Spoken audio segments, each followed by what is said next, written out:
औज़ुबिल्लाहिमिनश्शैतानिर्रजीम बिस्मिल्लाहिर्रहमानिर्रहीम अस्सलामु अलैकुम वरहमतुल्लाहि वबरकातुहू।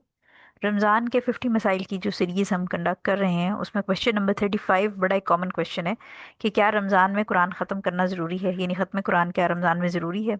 इसका स्ट्रेट और सिंपल आंसर तो ये है कि नहीं, रमज़ान में ख़त्म कुरान करना फ़र्ज़ नहीं है। यानी ये जो स्ट्रेट रूलिंग है वो हमें ये पता चलती है।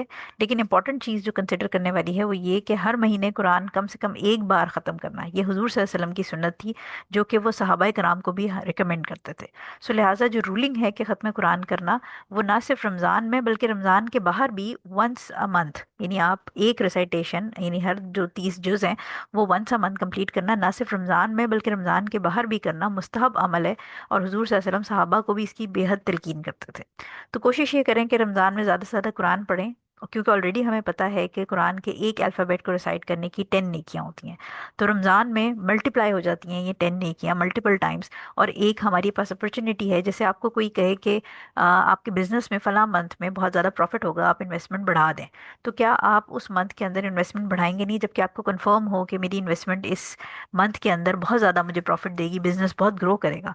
सो लिहाजा जो हमारी आखिरत की खेती है, आखिरत का बैंक बैलेंस है, उसके अंदर जब हमें पता है कि मल्टीप्लिकेशन होगी रिवॉर्ड की, जो रिसाइटेशन आम टाइम में हम कर रहे हैं वो मल्टीपल टाइम्स मल्टीप्लाई हो जाएगा रमज़ान के अंदर।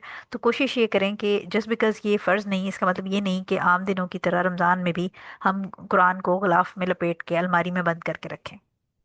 क्योंकि कुरान की जो रिसाइटेशन है, उसकी अंडरस्टैंडिंग है, उसको समझ के उस पर अमल करना, ये सब हमारे लिए ही फ़ायदा है। लिहाजा कोशिश करें कि रमज़ान में क़यामुल लैल में इसका ज़्यादा से ज़्यादा इत्तिमाम करें। या अगर आप वर्किंग लेडी हैं, कोई ऑब्वियसली जॉब मर्द हज़रात करते हैं, कोई स्टूडेंट है जिसके एग्ज़ाम्स वगैरह हो रहे हैं, तो उनके लिए क़यामुल लैल के अंदर या तरावी के अंदर इसको रिसाइट करना अगर मुश्किल लगता है तो उस केस में आप अपने फ़ोन्स के अंदर, मैं हमेशा ये कहती हूँ कि इंस्टॉल कर लें ऐप कुरान का, और आप कहीं पर भी बैठे हों आराम से, आप क्योंकि वज़ू की ज़रूरत नहीं होती।